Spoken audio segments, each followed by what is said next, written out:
Bismillahirrahmanirrahim. Alhamdulillahi Rabbil Alamin. Baril halaik ajma'in. Wassalatu wassalamu ala sayyidil akhirin. Wa khataman bil mursalin. Ila alamina bil qasim Muhammad sallallahu alaihi wa alihi wasallam. Wa lanatullahi yadain ajma'in. Min alani la qiyamil mitin. Usikum bitaqwallah. Assalamualaikum ya Nabi Allah. Ya Fatimah Zahra wa Ali wa Hasan wa Husain wa Sajjah wa Bakr wa Musa wa Rida wa Taqi wa Naqi wa Laskari wal Hujjat al Mahdi ajalahu ta'ala farajahu hari. Assalamualaikum. Me recomiendo a mí mismo y a los otros hermanos el temor y la piedad de Dios. Rabbi Shrah li sadri wa yassir li amri wahlul 'uqdatan min lisani yafqahu qawli. Por nada del mundo pidámosle a Dios justicia divina, por nada del mundo. No podemos pedirle a Dios justicia divina.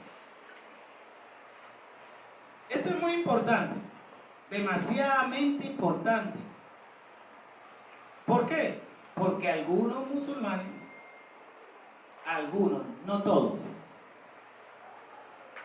y lo que quiero es que no solamente todos los musulmanes entendamos por qué no le podemos pedir a Dios justicia divina, y más que los musulmanes, judíos, cristianos, evangélicos, entiendan, por la filosofía islámica, por nada del mundo pidámosle a Dios justicia divina. Esto debemos entenderlo, pero estudiándolo detalladamente. Abramos nuestras mentes y olvidémonos de entrar a YouTube y ver cualquier imagen que nos distorsiona la idea.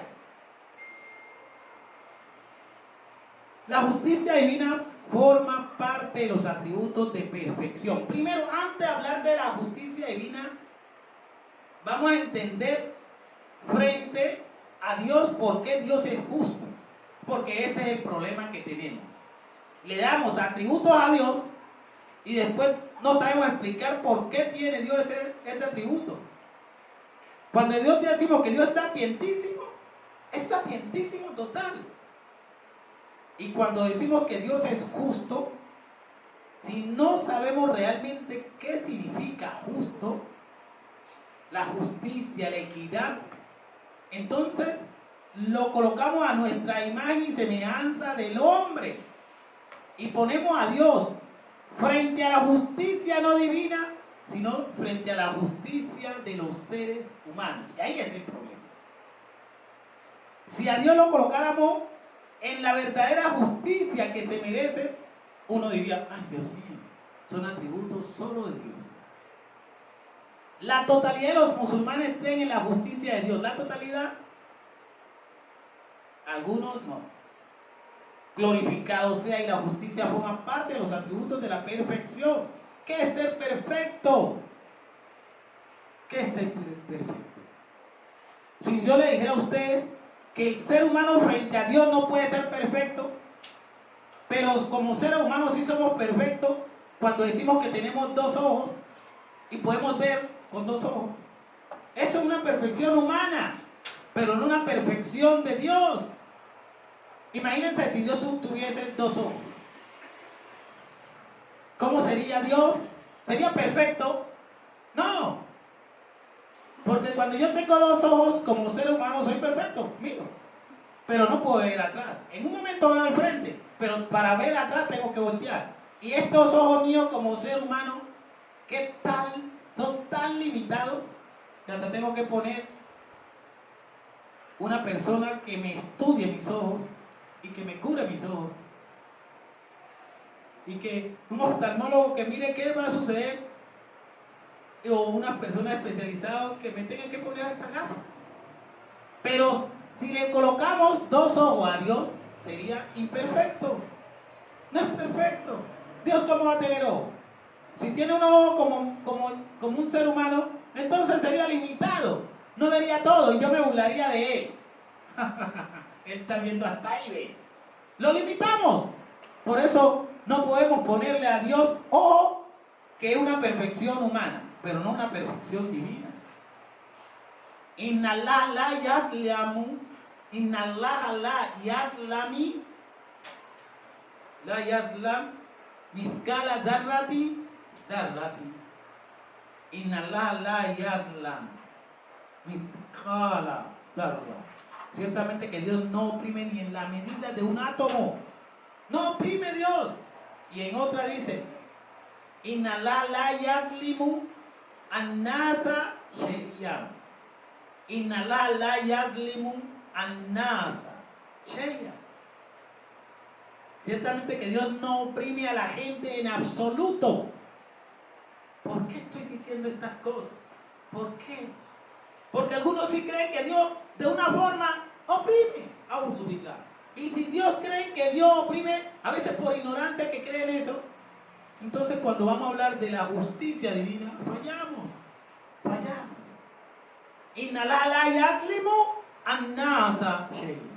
Ciertamente que Dios no oprime a la gente en absoluto. Y dice, Shahidullahu annahu la ilaha illa huwa wal malaikatu wal ulul ilmi qaiman bil qisti. Shahidallahu innahu la ilaha illa huwa. Dios, los ángeles, Shahidallah, Dios, los ángeles, los dotados de sabiduría, dan testimonio que no hay divinidad más que Él, la ilaha illa huwa, y que establece la equidad, la justicia. Entonces, además de las leyes mencionadas, el intelecto dictamina claramente la justicia divina. El intelecto, puesto que la justicia es un atributo de perfección y la opresión es un atributo que implica defecto. La opresión, la gente que oprime, implica defecto. Hay problema. El intelecto juzga que Dios reúne la totalidad de los atributos de perfección y que está exento de cualquier falta o defecto, tanto en lo que hace a su esencia como a sus actos. La opresión se origina a partir de tres factores. ¿Por qué yo oprimo? ¿Por qué uno oprima? ¿Por qué oprime? ¿Por qué muchos pueblos oprimen a otros? Por tres factores. Por la ignorancia, por la impotencia y por la necesidad y la necedad. Me da la gana. Así es sencillo. Entonces, tres factores dan la opresión. La ignorancia, a veces por ignorancia. La impotencia. No puedo. Yo no llego. No. La necedad y la necesidad. Necesito, pues me importa, necesito dinero, lo robo donde sea. Yo no sé cuánto 8%, pues saco toda la plata que sea, que algún día tiene que ser 100 más o menos, pero me saco. La impotencia. Mira, yo no puedo hacer esta casa, pero ¿cómo hago? Pues saco al otro. Eso es la opresión, por eso se oprime. El Sheikh Sadu ha señalado lo siguiente al respecto de la justicia divina. La prueba de que Dios es imponente y majestuoso no sufre la opresión ni la práctica. Dios es sapientísimo. Dios es sempiterno. Es decir, que durará para siempre, que habiendo tenido principio no tendrá fin. Así también el Muhakkik Nasiruddin al-Tusi ha señalado esto diciendo: su condición de innecesitado y sapientísimo indica que lo execrable no tiene cavidad en sus actos elevados. Considerando esas leyes, los musulmanes son unánimes en establecer el atributo de justicia para Dios. Sí, eso es verdad. Usted le preguntó a un musulmán, Dios tiene su atributo, Dios es justo, y todo musulmán dice sí. Si le pregunta a un judío, ¿Dios es justo? Dice sí. A todo monoteísta le pregunta, ¿Dios es justo? Claro que sí. y creen en su condición de justo, solo que han discrepado en lo concerniente a la explicación de lo que implica la justicia divina. Ahí es el problema. ¿Qué es justicia divina? ¿Qué es justicia divina para los musulmanes? Y más concretamente, ¿qué es justicia divina para la escuela de pensamiento chiita, duodécimo, imamita? Más elevado aún. Sí, lo que escuela chiita no acepta con respecto a la justicia divina. Vamos a hacer una cosa y vamos a entrar a la teología de la escuela de pensamiento chiita. Si usted entra a YouTube, entra a Google y abren y ponen justicia divina, pues creo que lo hacen con seguridad los que quieren extraviarlo y le ponen estas palabras. Si Dios ordenara arrojar a una persona inocente al fuego, y lo más especial, voy a perdón, si usted quiere poner justicia divina en el Islam, oiga, más duro, le va a salir, sí, ponga justicia divina en el Islam y le sale esta palabra. Si Dios ordenara arrojar a una persona inocente al fuego o hacer ingresar a un pecador al paraíso, eso sería la bondad y la justicia misma. ¡Ay! ¡Qué cosa tan dura! Si Dios le da la gana de mandarlo al infierno, lo manda. Y se da la gana de enviarlo al paraíso a un incrédulo, lo manda. Una vez en los tiempos del profeta Muhammad sallallahu alaihi wasallam, llegó una persona al profeta con un ladrillo y le dice: oh profeta del Islam, me han dicho que tú eres profeta enviado de Dios, quiero que con este ladrillo puedas hacer un pantalón. Entonces el profeta Muhammad sallallahu alaihi wasallam dice: pero lo más consciente es que quisiera que te lo hiciera en un segundo, en lo otro, pero ¿por qué traes ladrillo? Lo más lógico es traer ¿qué? Tela. Y eso es lo que nosotros jugamos con Dios. Dios le da la gana de hacer lo que quiera, eso es justicia divina. No, así no trabaja Dios. Otros le dicen: bueno, si Dios es tan poderoso, y usted está para decir si sí o no. Si Dios es tan poderoso, entonces Dios puede hacer el mundo tan pequeño como un huevo y al final colocar el mundo dentro del huevo. Dios puede hacer eso. Que este mundo, y con otra condición, que el mundo no se ponga pequeño y que el huevo no se ponga grande. Imaginen pues, pero ¿Dios sí puede o no puede? Qué cosa sorprendente. La justicia divina da respuesta a eso. La escuela de pensamiento chiita no acepta esta forma de justicia divina. ¿Qué significa en la teología islámica la racionalmente bueno o malo? Esta palabra es muy fundamental en teología. Lo racionalmente bueno o malo. El sano intelecto humano entiende por sí mismo lo bueno y malo de los actos y considera lo bueno de un acto como señal de la perfección de su ejecutor y el acto malo como señal de defecto en su ejecutante. Y desde que Dios por esencia reúne la totalidad de los atributos de perfección, es por eso que su acción es perfecta y loable, y por lo que su sagrada esencia se encuentra exenta de realizar cualquier acto vil. Dios no puede hacer un acto vil. Estoy oprimiendo. Pero en nombre de Dios. ¿Qué? ¿Cómo así? Una guerra en nombre de Dios, la guerra santa, y matando y destruyendo. ¿Qué en nombre de Dios? No. Una de las cosas que para mí me convenció 100% de que José, el supuesto esposo de la Virgen María, no existía, porque en el Islam, para los musulmanes, José no existía. La Virgen María fue virgen totalmente, desde su principio hasta su final. Eso lo dice en nuestro libro sagrado. Pero como cristiano católico que viví desde siempre, yo ya siendo musulmán, leí, pero una cosa de mi intelecto que dice, es cierto. Y es la lógica. Dios jamás podrá decir a una persona que acepte que ha embarazado a alguien para salvarle la vida a un ser de Dios, para que no la maten.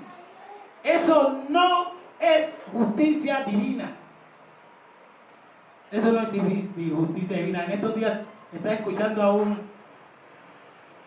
es un chiste en sí. Y le estaba preguntando que usted va a ser, en la Semana Santa, usted va a ser José. Yo no quiero ser José porque no quiero que me metan algo que yo no he hecho. Dije, ¿qué es así?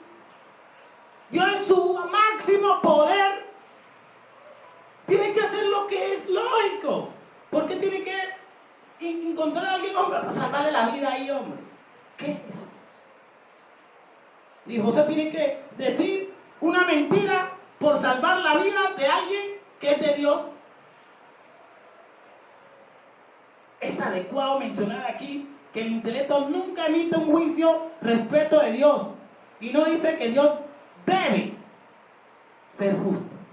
Dios debe ser justo. Sino que la razón hace aquí es destruir la realidad de la acción de Dios. O sea que considerando la perfección absoluta de Dios y su condición de exento de cualquier defecto o falta, descubre que su acción a sí mismo se encuentra en la culminación de la perfección y así también que se encuentra exento de defecto y por consiguiente trata a su siervo con justicia y no oprime a ninguno de ellos en absoluto. La escuela de pensamiento chiita, duodécimo, imán, tiene algo tan duro que cuando yo llegué allá a estudiar, dije, y ustedes pueden aceptar eso, y ustedes cómo justifican todo eso. No es más fácil decir lo que decimos nosotros, pero esa escuela de pensamiento chiita, duodécimo imán dice una cosa, pero difícil. ¿Y sabes qué dice? Que ningún profeta cometió pecado. Oh, ¿cómo así? Ningún profeta cometió pecado. Y todo lo justifican en su libro sagrado, el Corán. Porque si lo colocamos con otro libro, sería ilógico. Pero con todo eso, ¿cómo así? Y ellos me dijeron una cosa lógica. ¿Quién manda a los profetas? Dios. ¿Quién con su mensaje y su sello? ¿Quién los coloca? Dios. ¿Quién le da libro? Dios. ¿Quién lo pone mensajero? Mesías, Dios. Entonces cuando él llega y lo ven, borracho, desnudo, embriagado, fornicando, adulterando, ¿quién es el culpable? ¿Quién es el culpable? ¿El profeta o Dios? Y si un día yo llego al día del juicio final y Dios me va a condenar, y digo, no, ¿qué pasó? Por tomar, porque yo llegué con el trago y hice tal cosa, pero ustedes me enseñaron de que yo podía tomar. Entonces, ¿por qué me dicen que tanto, poquito, medio, tal? El profeta que ustedes mandan no debe cometer ningún pecado. Porque, oiga, no hay cosa. Ustedes cuentan una historia en unos libros que yo he leído por allá. Hermosa historia, 99 historias bonitas de un profeta. Oye, yo no sé por qué, cómo es que lee la gente. Y uno de los defecticos que le metieron al profeta, de eso es que habla la gente. Pero es que él convirtió el agua en vino. De todos los milagros que hizo Jesús, ese sí se acuerda. Pero él convirtió el agua en vino. Y entonces había un profeta que también quedó bien temido. Un profeta que cometió el pecado y por eso no le decimos sabio, sino no le decimos profeta y no sabio, porque él cometió muchos pecados. Hay un profeta que también era brujo, cometió la brujería. Era un profeta que todo eso, ¿sabe para qué? Para justificar los pecados de los hombres. Entonces, ¿Dios cómo me va a culpar a mí si ha mandado a un tipo con defecto, con problemas? ¿Cómo? A un profeta con problemas y después Dios me va a juzgar a mí. Él tiene que mandar una persona que se cala, Rasulullah, Uswatun Hasanah. Tiene en el profeta de Dios el mejor ejemplo.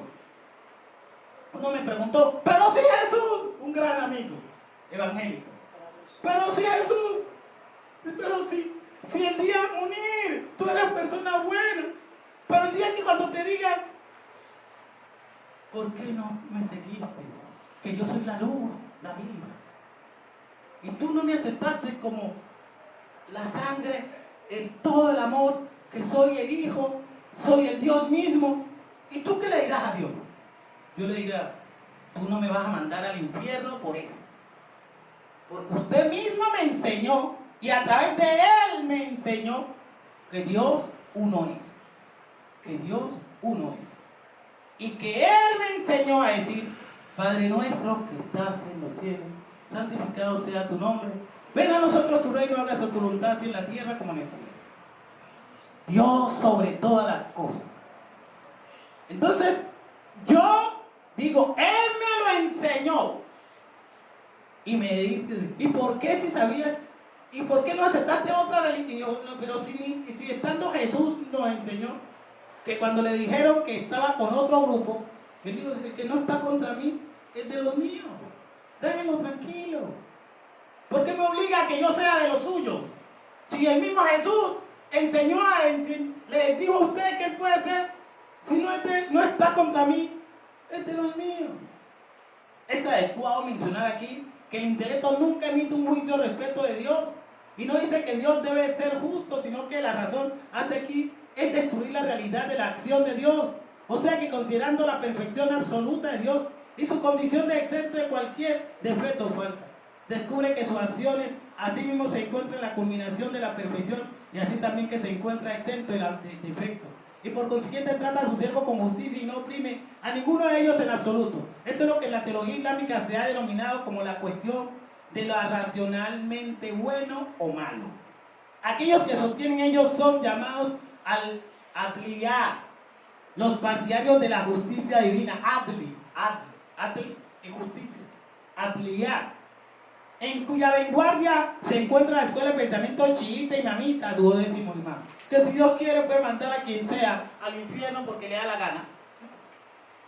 Y ese grupito de musulmanes y de otras religiones, en contraposición a esta teoría, existe otras que sostienen que el intelecto y la razón del ser humano, audubillah, esa es la que le quiero decir, es incapaz de inferir lo bueno y lo malo de los actos, ni siquiera en forma general, y restringe a la revelación divina la vida para conocer lo bueno y lo malo, que uno no sabe distinguir lo bueno y lo malo.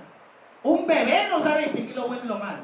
Pero ¿para qué está el intelecto? El libre albedrío de nosotros entender. De manera que aquello que Dios nos ordena es bueno y aquello que prohíbe es malo. Nosotros sabemos cuando cometemos pecado. ¿Por qué no pedimos, Dios perdóname, Dios me perdóname, Dios mío? ¿Por qué? Porque sabemos cuando cometemos las cosas malas. Eso nos dio ese intelecto. Por eso es que nosotros no podemos permitir ni un intento de que ese intelecto un ratico pueda perderse a través de drogas, de alcohol. No, ese es el tesoro, nuestro hermoso chip que tenemos. Y no lo podemos poner expuesto a que nos volvamos animales, con respeto a los animales. Según esta teoría, si Dios ordenara arrojar a una persona inocente al fuego o hacer ingresar a un pecador al paraíso, eso sería la bondad y la justicia misma. Este grupo sostiene que describir a Dios con el atributo de justicia solo es porque en el Sagrado Corán se ha mencionado tal atributo y punto.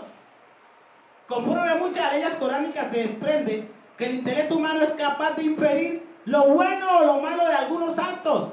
Y es por eso que Dios, glorificado sea en el Sagrado Corán, exhorta a juzgar mediante el intelecto y la conciencia, puesto que dice, afanaj alu al muslimina kal mujrimina malakum kaifa tahkumun. ¿Acaso que equiparemos a los que se han sometido con los malhechores? ¿Cómo es que juzgan? Hal jazau lisani illa al-insan. También dice, ¿acaso la retribución del bien no es el bien mismo? La yus'alu amma yaf'alu wa hum yus'alun. No es cuestionado por lo que hace, siendo que ellos lo son. Entonces la pregunta es la siguiente: no es posible cuestionar a Dios por ningún acto que haya realizado. Y el caso es que, de acuerdo a lo racionalmente bueno y malo. Suponiendo que Dios llegase a cometer un acto malo, uno se preguntaría y diría, ¿por qué realizó tal acción? La respuesta es la siguiente: Dios no es cuestionado por sus actos, puesto que Él es sapiente. Ahí es el problema. Hay que sacar otro sermón, explicar qué es sapiente, qué es sabio. Cuando decimos que Dios es sapiente y lo inadecuado nunca es realizado por el sapiente, cuando es sapiente, no, todo lo que realiza es con sabiduría, puesto que su acción siempre está acorde a la sapiencia. Y es por eso que desaparece el tema que suscita la pregunta. Dios hace lo que haga, lo que esa forma no es, por su sabiduría. Una de las cosas que también me estremeció mucho, que yo había aprendido en el Islam, que los ángeles eran totalmente robots. Ellos eran robots, totalmente robots, y que Dios, y yo con el tiempo dije, ay, Dios le gustaría tener a unos robots ahí adorándole. Después aprendí que Dios no tiene a robot al frente, que los ángeles no son robots orándole a Dios. Dios puso a ellos con un 100% de sabiduría, y la sabiduría es que hace reconocer a su gran Señor. Entre más sabiduría tenemos, más nos prosternamos, más humildes nos colocamos. Entonces, la sabiduría frente a la ignorancia. Cuando somos ignorantes es que no somos arrogantes y no aceptamos a nuestro Creador. Pero la sabiduría es que decimos, alhamdulillah, alabado sea Dios. Entonces, la pregunta que ustedes me tienen es, si a Dios no le tenemos que decir, no pedirle justicia, la pregunta termine, Shey. Entonces, ¿qué le pedimos a Dios? El Dua Comele, que lo leemos los Shia los jueves en la noche, es sorprendente. El Imam Ali alayhi salam nos da esa respuesta y nos dice, primero, cuando quieren hablar con Dios, díganle todos sus atributos. Y después le empiezan a decir cosas especiales. Díganle sus problemas que tienen como seres humanos. Oh Allah, perdona aquellos pecados que alteran la bendición. Oh Allah, perdóname aquellos pecados que aprisionan la súplica. Oh Allah, oh Dios, perdóname aquellos pecados que cortan la esperanza. Oh Dios, perdóname aquellos pecados que atraen aflicciones. Oh Dios, perdóname todos los pecados que haya cometido, todos los errores que haya incurrido. Oh Dios, en verdad busco tu cercanía por mí, el recuerdo de ti, pido para mí tu intercesión ante ti mismo. Y te suplico por tu generosidad que me lleves cerca de tu proximidad y que me infundas a ti gratitud y que me inspires tu recuerdo. Oh Dios, verdaderamente te suplico, y con la súplica he sometido, humillado y abatido, que me perdone y me tenga